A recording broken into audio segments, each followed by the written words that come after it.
बिस्मिल्लाहिर्रहमानिर्रहीम my dear students.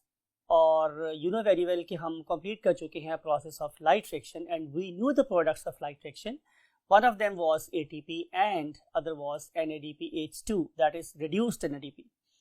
And you know these are the basically what chemical energies, and today we want to understand how to convert, how to use this particular energy to synthesize glucose.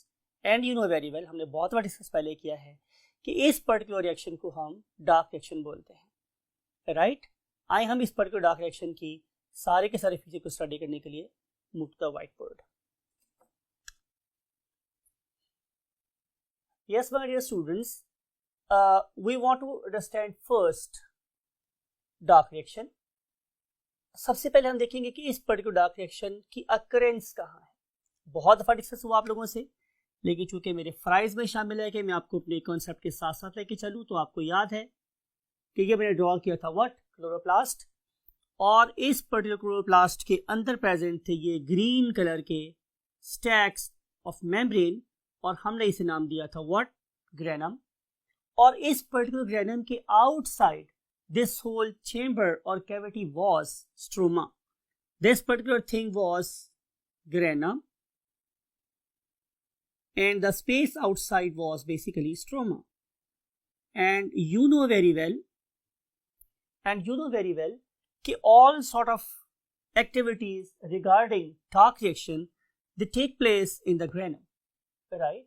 And today our focus will be the stroma, means the cavity that surrounds whole granum, right? अब हम stroma में सारी activity study करेंगे, तो हमने ये पहला point पढ़ लिया है कि ये वाला रिएक्शन बेसिकली कहाँ होता है, तो आंसर है स्ट्रोमा में. And now we want to discuss कि क्या ये जो नाम है डार्क रिएक्शन, ये नाम भी सही है या नहीं, राइट. तो पहली बात तो स्टूडेंट्स, एक मैंने आपको कल भी डिस्कस किया था कि मत सोचे, नेवर कंसिडर कि रिएक्शन सिर्फ एब्सेंस ऑफ लाइट में होता है. मैंने आपसे बोला था कि चाहे आप लोगों का लाइट रिएक्शन हो, राइट, और या फिर हो डार्क रिएक्शंस, राइट, ये दोनों के दोनों चीजें होती रहती हैं in parallel in the presence of light. रोशनी की मौजूदगी में ये दोनों रिएक्शन होते रहते हैं, राइट. लेकिन इंपॉर्टेंट बात ये है कि during the course of presence of light हमारी बैटरीज चार्ज होती रहती हैं, और उनके रिजल्ट में एटीपी भी प्रोड्यूस होता है और NADP व्हाट, रिड्यूस्ड भी प्रोड्यूस्ड होता है, राइट. और ये वाली दोनों चीजें क्या है, केमिकल एनर्जी. और अगर ये during the presence of sunlight ज्यादा बन जाए, और जो कि बनती हैं, तो फिर सनसेट के बाद भी ये रिएक्शन चलता रहता है. तो चूंकि ये वाला रिएक्शन सनसेट के बाद भी हो सकता है, इसीलिए हम लोग इसे डार्क रिएक्शन बोलते हैं. Otherwise it is a very silly approach to call it a dark reaction. याद रखना है स्टूडेंट्स आपने कि इस डार्क रिएक्शन हम इसको सिर्फ इसलिए कहते हैं कि ये सनसेट के बाद भी हो सकता है. देखिए मैंने कितनी फोकस करके जोर लगा के आप लोगों ने टर्म बोली है, भी हो सकता है, राइट. अब एक बात और लिखते हैं, आप लोगों की एक टर्म और इस्तेमाल करती है, वो टर्म क्या है students, light independent reaction. Light independent reaction. अब जरा बात इसको भी जरा गौर से सुनिए आप लोग, ये भी एक इंतहाई सिली टर्म, सॉरी टू से मैं बाबा ये टर्म यूज करूं, लेकिन ये बिल्कुल एक इलॉजिकल सी बात है. मैंने लिखा है वहां पे कि नेम के अंदर लॉजिकली ये बात ठीक है नहीं, बिल्कुल इलॉजिकल टर्म इस्तेमाल होती है, बिकॉज कि जो डार्क रिएक्शन है वो किस पे डिपेंड कर रहा है, डेफिनेटली वो डिपेंड कर रहा है एटीपी पर और NADP पर, राइट. अब अगर लाइट ही नहीं होगी तो बताएं क्या एटीपी बनेगा और क्या NADP रिड्यूस होगा, तो आंसर इज नो. तो इस लिहाज से भी इस पर्टिकुलर रिएक्शन को लाइट इंडिपेंडेंट रिएक्शन कहना इज अ फैलेसी, मींस एक गलत चीज है. लेकिन मैं ये कोशिश करूंगा कि मैं डार्क रिएक्शन की बजाय इस पर्टिकुलर रिएक्शन को सिर्फ और सिर्फ एक ही नाम से पुकारूं. वो क्या नाम है, तुम्हारा वाली बात है, आंसर इज केल्विन साइकिल. मैं इसे केल्विन साइकिल कहना प्रेफर करूंगा as compare to the using term what dark reaction, right. अगली बात ये है स्टूडेंट्स कि चूंकि ये एक साइक्लिक प्रोसेस है, हम मूव कर गए हैं इस पॉइंट से इस पॉइंट पे, mean now we want to discuss the steps. तो अगर मैं स्टेप्स की बात करूंगा स्टूडेंट्स, तो उस पर्टिकुलर रिएक्शन में एक स्टेप नहीं है बल्कि बहुत सारे स्टेप्स। और इंपॉर्टेंट बात यह है कि ये सारे के सारे स्टेप्स एक साइकिल में कंप्लीट होते हैं, लिहाजा हम इसे क्या बोलते हैं, it is a cyclic process, cyclic process. और आपको पता है कि साइकिल कंप्लीट तब होगा कि जब मैंने किसी भी चीज को एक खास पॉइंट से शुरू किया तो उसे वापस लाकर उसी पॉइंट पे छोड़ दूं, कि हर एक एथलीट उस पर्टिकुलर बार को अगले एथलीट के हाथ पे देगा तो ही रनिंग स्टार्ट करेगा। Same is a case here, cyclic process में every product is a reactant for the next step, ठीक है। और इसका मतलब ये होगा कि जब सारा रिएक्शन कंप्लीट होगा तो इस पर्टिकुलर रिएक्शन का एंड प्रोडक्ट अगले साइकिल का क्या हो जाएगा, रिएक्टेंट हो जाएगा। तो साइक्लिक प्रोसेस में हमेशा यही बात अपने माइंड में रखनी है कि every product is a reactant for the next step. मैं दोबारा रिपीट कर रहा हूं, every product is a reactant for the next step. और ये काम हमेशा साइक्लिक वे में चलता ही रहता है, इसलिए हम इसे क्या बोलते हैं कि it is a cyclic process that involve many steps. अब अगली बात ये स्टूडेंट्स वो कि इस पर्टिकुलर स्टेप में क्या मैंने बोला था, रिएक्टेंट कौन है, product of the last step. और ये साइकिल, ये प्रोसेस चलता ही रहता है। अब हम देखते हैं स्टूडेंट्स कि इस पर्टिकुलर साइक्लिक प्रोसेस को किसने, कब और कैसे डिस्कवर किया। तो आंसर इज, इसके डिस्कवर करने वाले के नाम था students Melvin Kelvin. Melvin and Kelvin. Remember, these are two different scientists working independently in two different labs, but the major contribution was from Kelvin. Therefore, we love to say it as Kelvin cycle. अब ये जो Kelvin था students, ये basically student था Manchester university United kingdom का। He was basically student of Manchester university. और इस particular Manchester university में उस वक्त की एक बहुत ही लेटेस्ट टेक्निक इस्तेमाल कर रहा था ये, और उस पर्टिकुलर टेक्निक का नाम था क्रोमेटोग्राफी, पेपर क्रोमेटोग्राफी। और इस पर्टिकुलर टेक्निक में वो क्या करता स्टूडेंट्स, डिफरेंट किस्म के केमिकल्स को on the basis of molecular mass एक पेपर के ऊपर सेपरेट करता, फिर उनको आइसोलेट करता और फर्दर उसके ऊपर रिसर्च करता, राइट। अब इस पर्टिकुलर ऑर्गेनिज्म ने, I am talking about kelvin, he was basically using an organism, and you no, आपने पढ़ा हुआ है इसको, मैंने पढ़ाया हुआ है आप लोगों को, कि that very organism was chlorella.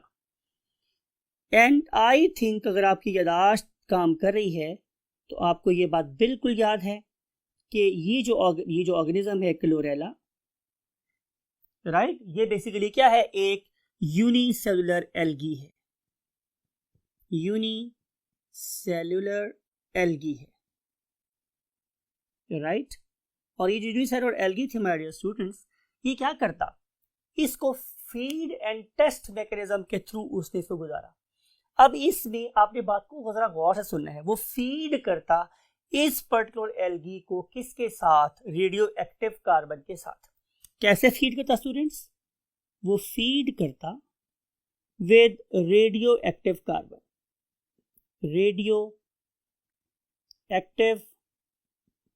Carbon, और ये जो मेरे पास रेडियो एक्टिव कार्बन थी, यू नो नॉर्मल कार्बन क्या होती है, C12, और ये जो मेरे पास थी ये क्या थी, C14।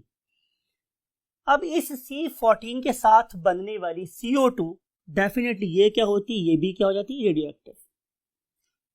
अब रेडियो एक्टिव कार्बन डाइऑक्साइड को देता इस एल्गी को, और फिर ये वाली एल्गी उस पर्टिकुलर CO2 को क्या करती, फिक्स, राइट। अब जरा बात को आपने मजीद गौर से सुनना है।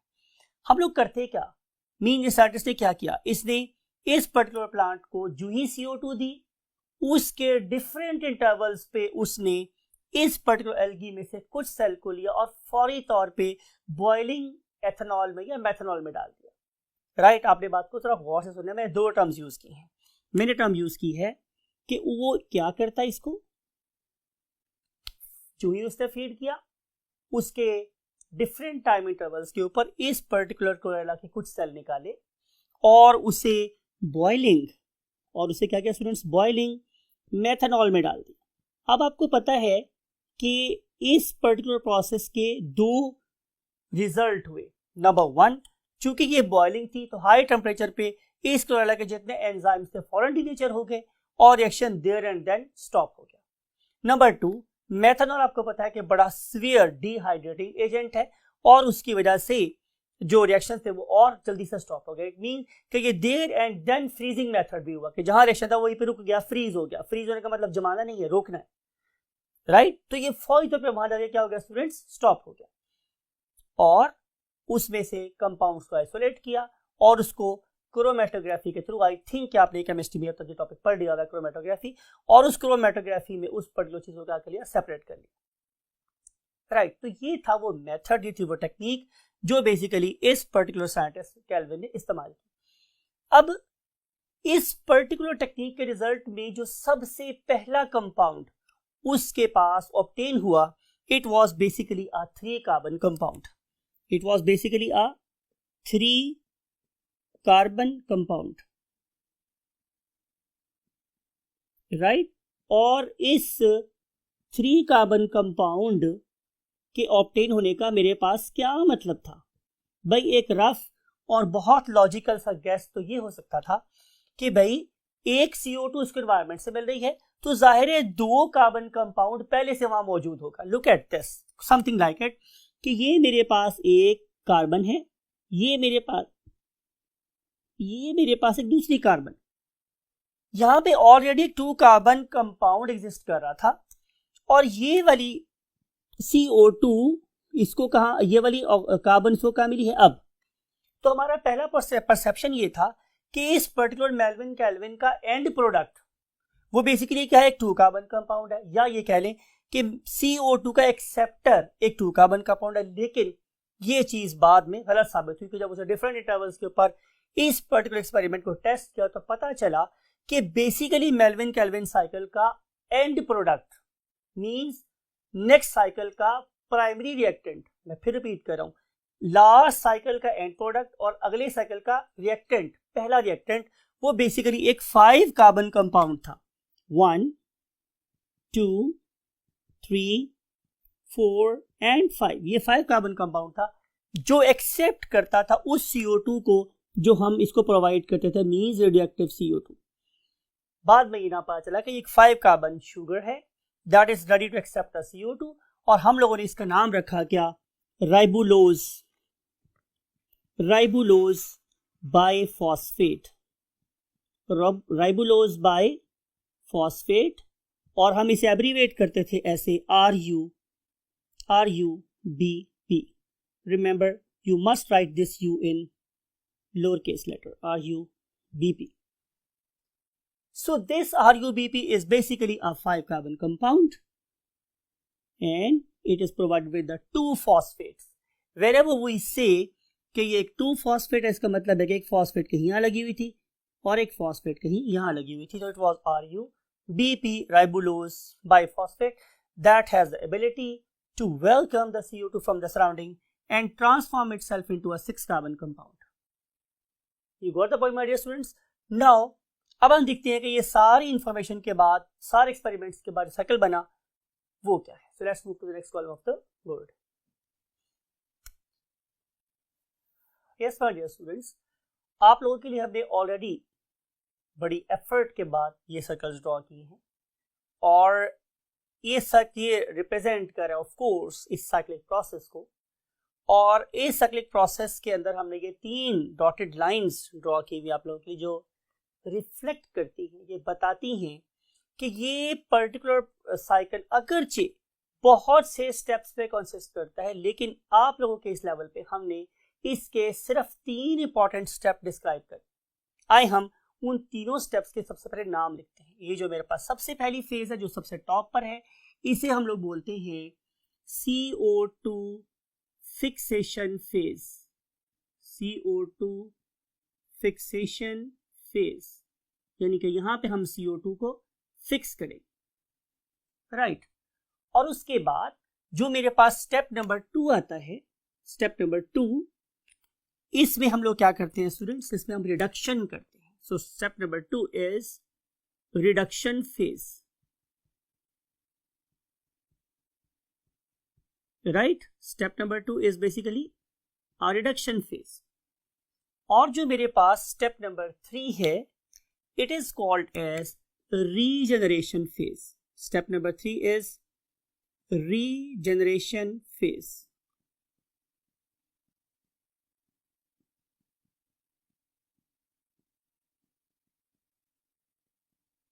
राइट। तो ये टोटल मेरे पास 3 फेजेस हो गए। अब सबसे पहली बात हमें अंडरस्टैंड करनी कि CO2 फिक्सेशन से क्या मुराद है। डिस्कस किए मैंने आप लोगों के साथ पहले, I know, but I want to revise it to hammer the same term in your brain again and again. It is called brainstorming. और CO2 फिक्सेशन से मुराद मेरे पास ये है कि ये CO2 एक इनऑर्गेनिक मॉलिक्यूल है, लेकिन जब ये वाला इनऑर्गेनिक मॉलिक्यूल किसी ऑर्गेनिक मॉलिक्यूल का पार्ट बन जाएगा तो हम इसे बोलेंगे कि CO2 फिक्सेशन हो रही है। अभी हमने प्रीवियस कॉलम में ये बात अंडरस्टैंड की कि इस पर्टिकुलर साइकिल का जो एंड प्रोडक्ट है, end product that is forming somewhere here, इस स्टेप की बात करूं, यहां जो बन रहा है almost at this particular moment, it is called as what, RUBP, RUB and P। और लिखा था मैंने कि name of this molecule is ribulose bisphosphate और राइबुलोज बाइफॉस्फेट, एक ही टर्म। अगर मैं इस RUBP को देखूं तो मैं लास्ट टाइम उसे डिस्क्राइब किया था कि ये एक 5 कार्बन कंपाउंड है। लुक एट दिस, अगर मैं इस कार्बन को एक बॉल से प्रेजेंट करूं तो यहां पे टोटल कितने बॉल्स हैं स्टूडेंट्स, 5, राइट। और इन पर्टिकुलर 5 बॉल्स के दोनों एंड्स पे क्या अटैच है, एक फॉस्फेट, एक फॉस्फेट यहां अटैच है और एक फॉस्फेट यहां अटैच है। इस particular and product of cyclic process का नाम क्या है, राइबुलोज बिसफॉस्फेट, राइबुलोज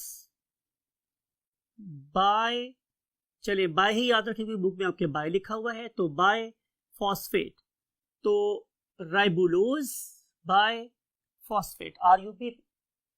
ये जो RUBP है ये रेडी है वेलकम करने के लिए उस पर्टिकुलर CO2 को जो हमारे स्टोमेटा के थ्रू, हमारी एयर चेंबर्स के थ्रू मेरे कहां आई थी, पैलिसेड मेसोफिल सेल में या स्पंजी मेसोफिल सेल्स में, कहां, इनसाइड क्लोरोप्लास्ट, और क्लोरोप्लास्ट में कहां, स्ट्रोमा में। It is important, reaction stroma में हो रहा है। तो जो ही ये वाली CO2 स्ट्रोमा के अंदर मतलब ज्वाइन करेगी, एंटर होगी, पेनिट्रेट करेगी, तो उसको वेलकम करेगा ये वाला 5 कार्बन कंपाउंड, राइट। और इसको वेलकम करने के साथ ही ये वाला कंपाउंड किस में कन्वर्ट हो जाएगा, ये वाला compound my dear students, CO2 जो ही इस 5 कार्बन कंपाउंड के साथ मिलेगा तो यहां प्रोड्यूस होगा एक 6 कार्बन कंपाउंड, 1 2 3 4 5, रिमेंबर यहां फॉस्फेट लगा हुआ है, ठीक है। और यहां भी क्या लगा हुआ है, मेरे पास एक फॉस्फेट और उसके साथ आके जुड़ गई वो वाली CO2 जो सराउंडिंग में से आ रही थी, और ये बन जाएगा मेरे पास एक 6 कार्बन कंपाउंड, राइट। याद रखना है स्टूडेंट्स के एक 6 कार्बन कंपाउंड बना है और इसके साथ 2 हाई एनर्जी एटम्स अटैच है, मॉलिक्यूल्स अटैच है, सॉरी, इसका नाम क्या है, फॉस्फेट। यू नो कि जिस मॉलिक्यूल के साथ भी फॉस्फेट अटैच हो जाएगा उसकी अपनी एनर्जी बहुत ज्यादा होगी। ये वाला RUBP तो पहले ही काफी अनस्टेबल था क्योंकि इसके साथ क्या लगे हुए थे, 2 फॉस्फेट लगे हुए थे, लेकिन जो ही इसके साथ एक और CO2 अटैच हुई तो इसकी अनस्टेबिलिटी और बढ़ गई, और इसके रिजल्ट में क्या हुआ कि ये हाईली अनस्टेबल इंटरमीडिएट क्या हो गया स्टूडेंट, हमारी नजरों से ओझल हो गया। लेकिन वो बात अलग है कि हमने इसको अब डिटरमाइन कर सकते हैं, और जो ही ये इंटरमीडिएट बनता है तो समझ लें कि बनने के फौरन बाद ही ये इस पर्टिकुलर पॉइंट से क्लीव हो जाता है या टूट जाता है, राइट। और उसके रिजल्ट में मेरे पास प्रोड्यूस होते हैं 1 2 3 एंड देन 1 2 एंड 3, यानी कि अब ये 6 कार्बन कंपाउंड 3 कार्बन के 2 कंपाउंड में कन्वर्ट हो जाएगा, राइट। ये 6 कार्बन एटम वाला मॉलिक्यूल 3 कार्बन एटम वाले 2 मॉलिक्यूल्स में क्या हो जाएगा, सेपरेट हो जाएगा।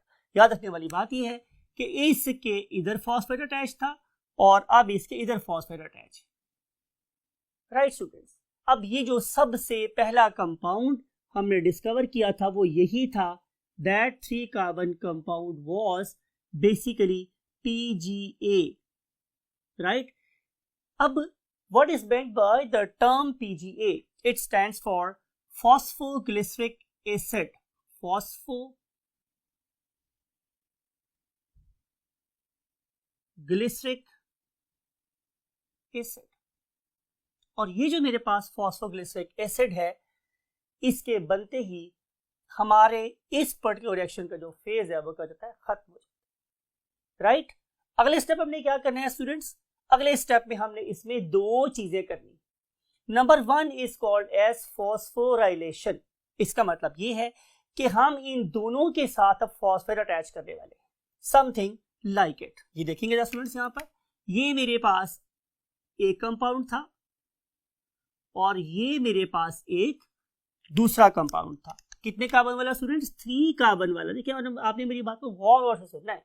3 कार्बन कंपाउंड, एक ये बना था वो मैंने यहाँ लिखा है, एक ये बना था वो मैंने यहाँ लिखा है, राइट। इसके यहाँ अटैच था फॉस्फेट और इसके यहाँ था क्या, अटैच फॉस्फेट। अब इन दोनों के ऊपर आके ऑपोजिट एंड्स पर अटैच हो जाएंगे क्या, फॉस्फेट्स, राइट। अब ये मेरे पास क्या बन जाएगा, बाइफॉस्फोग्लिसरेट, बाइफॉस्फोग्लिसरेट, ठीक।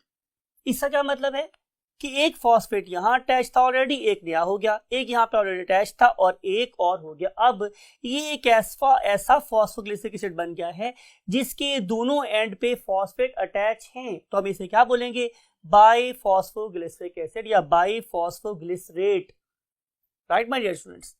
इसका मतलब ये होगा कि इस पर्टिकुलर फॉस्फेट का कोई ना कोई सोर्स होगा। मीन टू से कि हमें अंडरस्टैंड ये करना है कि ये वाली फॉस्फेट और ये वाली फॉस्फेट कहां से आई है, तो आंसर इज लाइट रिएक्शन से।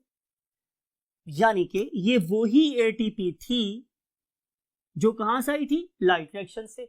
उसने अपनी फॉस्फेट यहां दी और देने के बाद ये दोबारा से एडीपी में कन्वर्ट हो गई और अब यही वाली एडीपी दोबारा कहां चली जाएगी, ग्रेनम के पास, to fetch another phosphate, right समझिए, to fetch another packet of energy to carry out the same process, right.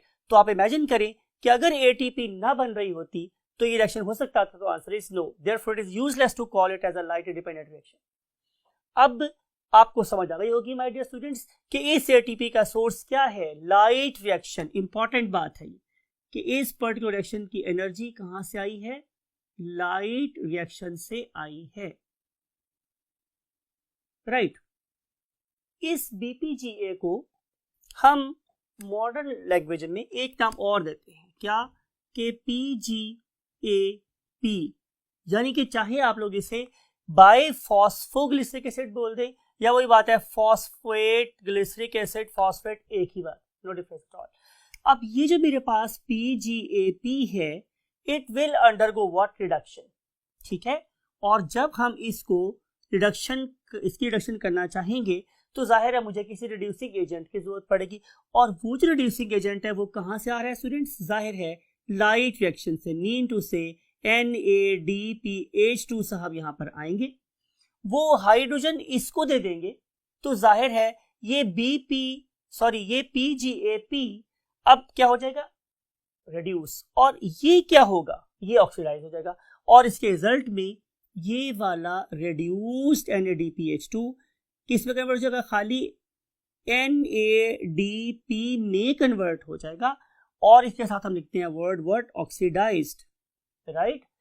उसके रिजल्ट में ये जो मेरे पास PGAP है ये कन्वर्ट हो जाएगा किस में, PgAlP में, राइट। यानी कि ये मेरे पास सेम कंपाउंड है, लेकिन अब ये किसी एसिड से किसी एल्डिहाइड में कन्वर्ट हो गया है, फॉस्फोग्लिसरल्डिहाइड फॉस्फेट, राइट। या आप इसे कह सकते थे बाइफॉस्फोग्लिसरल्डिहाइड, राइट। और अगर मैं इसको ड्रॉ करूं तो डियर स्टूडेंट्स, इसमें there is no change except the addition of what, hydrogen. तो चूंकि वो हमारे इस वक्त इस पर्टिकुलर स्कोप से बाहर है, तो मैं इसको एज सच ड्रॉ कर देता हूं जैसे कि मैंने इसको पहले ड्रॉ किया था। सिर्फ आपने याद ये रखना है स्टूडेंट्स कि ये अब एसिड नहीं रहा, ये एक प्रॉपर क्या बन गया है, एल्डिहाइड, राइट। तो ये जो काम था ये कहलाता है व्हाट, रिडक्शन। तो ये वाली फेज था कहलाई मेरे पास रिडक्शन फेज। अब रिडक्शन फेज के बाद हमने करना क्या है स्टूडेंट्स, बात को गौर से सुनिएगा। वो ये कि अब मैंने इस पर्टिकुलर 6 कार्बन कंपाउंड को कन्वर्ट कर देना है किस में, अगेन एक 5 कार्बन कंपाउंड में। तभी तो ये मेरे पास एक 6 कार्बन कंपाउंड एक 5 कार्बन कंपाउंड बन के किस में कन्वर्ट हो जाएगा, RuBP में, और रेडी होगा टू एक्सेप्ट व्हाट, CO2। लेकिन अब जरा बात को गौर से सुनिए कि अगर इस 6 कार्बन कंपाउंड में से 5 कार्बन कंपाउंड आगे चले जाएं, तो सिर्फ और सिर्फ यहां से एक कार्बन कंपाउंड ही बाहर आ सकता है, सिर्फ एक कार्बन वाला कंपाउंड। लेकिन ऐसा नहीं होता, राइट। हम लोग करते क्या है स्टूडेंट्स कि ये वाले कंपाउंड, ये वाले जो 6 कार्बन कंपाउंड है, ये जमा करते रहते हैं। कितनी दफा, 3 दफा। मीन टू से, अब आपने माइंड में क्या रखना है कि एक ही वक्त में 3 RuBP यहां से चलते हैं, एक ही वक्त में 3 RuBP यहां से चलते हैं, और वो एक ही वक्त में 3 CO2 को एक्सेप्ट करते हैं, और उसके रिजल्ट में मेरे पास ये 3 कार्बन कंपाउंड, ये 6 कार्बन कंपाउंड कितने प्रोड्यूस हो जाते हैं स्टूडेंट्स, 3 × 3, राइट। अब जरा बात को गौर से सुनिए, यहां से चले 15 carbon atoms, 5 3s are what, 15। 3 carbon atom यहां से आ गए, तो 15 + 3 कितने हो गए, 18। अब यहाँ पे total number of carbon atoms कितना हो गया, 18 हो गया मेरे पास। अब ये जो 18 कार्बन मॉलिक्यूल्स हैं, ये अब इस तरह के 3 मॉलिक्यूल में सेपरेट हुए, तो इसका मतलब ये होगा मेरे पास कि मेरे पास अब 3 कार्बन कंपाउंड कितने प्रोड्यूस हो गए हैं, 6। 3 कार्बन कंपाउंड कितने प्रोड्यूस हो गए हैं, 6। यानी कि अब यहां पे मेरे पास ये BPGA या PGAP के कितने मॉलिक्यूल्स हो गए स्टूडेंट्स, 6। ये 6 ब्लैक से लिख रहा हूं, नंबर ऑफ मॉलिक्यूल्स 6 हो गए यहाँ पे। तो यहाँ पे भी कितने प्रोड्यूस हो जाएंगे अब स्टूडेंट्स, जाहिर है कितने, 6। तो 6 मॉलिक्यूल्स प्रोड्यूस हो गए हैं यहाँ पे PGAL के, राइट। अब देखिए अप्रोचेस देखिए, एक साइंटिस्ट ये बोल रहा है, बात को गौर से देखिए, एक साइंटिस्ट ये बोल रहा है कि एक ही वक्त में 3 यहां से चलेंगे, 3 यहां से चलेंगे, और एक ही वक्त में यहां पे 6 मॉलिक्यूल प्रोड्यूस होंगे, जिनमें से 5 आगे चले जाएंगे, और एक 3 कार्बन कंपाउंड मीन एक ट्राइओस, 3 carbon compound come out of it, come out, right. और आपको पता है कि जिस कार्बोहाइड्रेट में 3 कार्बन एटम हो, हम उसे नाम देते हैं व्हाट, ट्राइओस।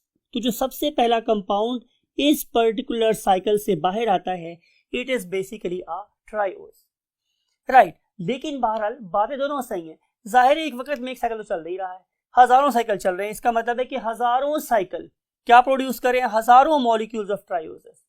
लेकिन 2 स्कूल ऑफ थॉट है। एक स्कूल ऑफ थॉट है जो कैम्बल एंड रीस का फॉलोअर है, वो बोलता है कि एक ही टाइम में 3 कार्बन चलते हैं और 3 कार्बन का एक ट्राइओस बाहर निकला। दूसरा ग्रुप कहता है no, it is not true. ये साइकिल जब 3 दफा चलेगा तो ये वाले 3 कार्बन आपस में एक्यूमुलेट होंगे और यहां से एक ट्राइओस बाहर आएगा। बहरहाल आपके स्कूल ऑफ थॉट है। आपके लेवल पे इंपॉर्टेंट क्या है कि ये 3 कार्बन कंपाउंड यहां से बाहर आ जाता है। अब हमारे पास बच गए स्टूडेंट्स बाकी 15 कार्बन, राइट। हम लोगों ने इन 15 कार्बन का मतलब क्या है, बात गौर से सुनिएगा। इसका मतलब यह है कि मेरे पास 5 कंपाउंड हैं, 5 मॉलिक्यूल्स हैं। कितने कार्बन एटम वाले, 3 कार्बन एटम वाले। तो जब मेरे पास 3 कार्बन एटम वाले 5 मॉलिक्यूल्स हैं तो नंबर ऑफ कार्बन एटम कितने हो गए, जाहिर है 15। मैंने 5 into 3 को 3 into 5 में कन्वर्ट कर देना है। अब सोचते हैं ये कैसे हो सकता है, बात को जरा गौर से सुनिएगा। Number 1, number 2, number 3, number 1, number 2, number 3, number 1, number 2, number 3, 2, 3 and then 2 and 3। ये मेरे पास 5 मॉलिक्यूल हैं, कितने कार्बन एटम वाले, 3 कार्बन एटम वाले, और इसको मैंने किस में कन्वर्ट करना है, इसको मैंने करना है 1 2 3 4 5, 1 2 3 4 5, 1 2 3 4 5। So I want to convert 5 into 3 into 3 into 5, right? ये जिस प्रोसेस में मैं करता हूं, that very phase starts after the production of first triose and this particular phase is called as regeneration phase। आपको मेरी बात समझ आ रही है? इसके बारे में हम कैसे अंडरस्टैंड कर सकते हैं, लुक एट दिस, कि पहले ये और ये आपस में मिलेंगे और मेरे पास एक 6 कार्बन कंपाउंड बन जाएगा। ये वाला 6 कार्बन कंपाउंड जब इस वाले 3 से मिलेगा तो मेरे पास एक 9 कार्बन कंपाउंड बनेगा। अब ये जो 9 कार्बन कंपाउंड बना है उसमें से पहला 5 कार्बन कंपाउंड निकल जाएगा और बाकी बच जाएंगे मेरे पास 4 कार्बन एटम। अब ये वाले 4 कार्बन एटम जब इस पर्टिकुलर 3 से मिलेंगे तो बन जाएगा मेरे पास क्या, एक 7 कार्बन एटम, राइट। अब ये वाला 7 कार्बन एटम फिर सेपरेट होता है into 2, mean second 5 carbon atom वो भी यहां जा रहा है समवेयर हियर, और बाकी बच जाएंगे मेरे पास क्या, 2 कार्बन एटम। अब ये वाले 2 कार्बन एटम जब इस वाले 3 कार्बन एटम से मिलेंगे तो बन जाएगा मेरे पास थर्ड व्हाट कार्बन एटम, और इस तरीके से ये मेरे पास तीसरा 5 कार्बन कंपाउंड बन गया, राइट। तो पहला 5 कार्बन कंपाउंड ये बना था, दूसरा 5 कार्बन कंपाउंड स्टूडेंट्स ये बना है, और तीसरा 5 कार्बन कंपाउंड स्टूडेंट्स ये बन गया। इस तरीके से हमने इस 3 कार्बन एटम से जनरेट किए 5 कार्बन वाले compounds. Hence we have converted 5 what PGAL molecules into 3 ribulose bisphosphate molecules, right? अब इस सारे रिएक्शन में जो हमने भी यहाँ पे स्टूडेंट डिस्कस किया कि हमने किस तरीके से इन मॉलिक्यूल्स को 3 कार्बन मॉलिक्यूल्स को 5 कार्बन मॉलिक्यूल्स में कन्वर्ट किया, सारी इसके लिए चाहिए एनर्जी, और वो जो एनर्जी है डेफिनेटली उसका सोर्स अगेन मेरे पास क्या है, एटीपी। तो इस सारे प्रोसेस में भी एटीपी इस्तेमाल होती है, राइट। तो अब हम करेंगे क्या स्टूडेंट्स कि अब हम थोड़ी सी जगह खाली करते हैं, और थोड़ी सी जगह खाली करने के बाद हम यहाँ पे इस पूरे के पूरे रिएक्शंस की ओवरऑल रिएक्टेंट्स और प्रोडक्ट्स के लिए इक्वेशन लिखते हैं। So we shall see you after erasing some board. Yes my dear students, we have erased the board and we have placed the equation over here. और ये सारी equation मुझे क्या बता रही है कि एक ही वक्त में जो रिएक्टेंट्स मुझे चाहिए हैं वो 3 कार्बन डाइऑक्साइड मॉलिक्यूल चाहिए हैं, and then we have to use 6 NADP, 6 over here, because एक दफा के लिए मुझे एक चाहिए था, जब ये 6 टाइम चलेगा तो मुझे यहाँ पे ये 6 चाहिए हैं, तो 6 NADP चाहिए, और मुझे 9 ATP मॉलिक्यूल चाहिए बिकॉज के 6 ATP यहाँ इस्तेमाल हुए थे और 3 ATP यहाँ इस्तेमाल हुए थे, टोटल मुझे 9 ATP चाहिए। तो जब सब चीजें इकट्ठी हो जाएंगी तो रिजल्ट में I will be able to construct 1 triose and the products will be definitely 9 molecule of NADP, right, and then 9 molecules of what, definitely ADP plus PI, ADP plus PI, and finally the 3 molecules of what, water। इस तरीके से my dear students हमारे क्या complete हो जाते हैं, जाहिर है लाइट रिएक्शन, और हमारे क्लोरोप्लास्ट के अंदर क्या प्रोड्यूस होता है, definitely trioses. And you know very well कि जब different trioses they combine together they give rise to hexoses, and different hexoses can combine together to give rise what disaccharides, and different disaccharides can combine together to give the polysaccharides। तो इस तरीके से मैं उन्हीं molecule से फिर amino acids और फिर उन्हीं मॉलिक्यूल्स में से व्हाट फैटी एसिड भी बना सकता हूँ। So this is how this particular plant is producing various type of foodstuffs for us। Take very good care of yourself and your great parents, and particularly your time, it is also very important कि आप अपने हर एक लम्हे को, एक minute को गौर से पढ़ें और try to achieve your goal in the life. May Allah help you lot. अल्लाह हाफिज़।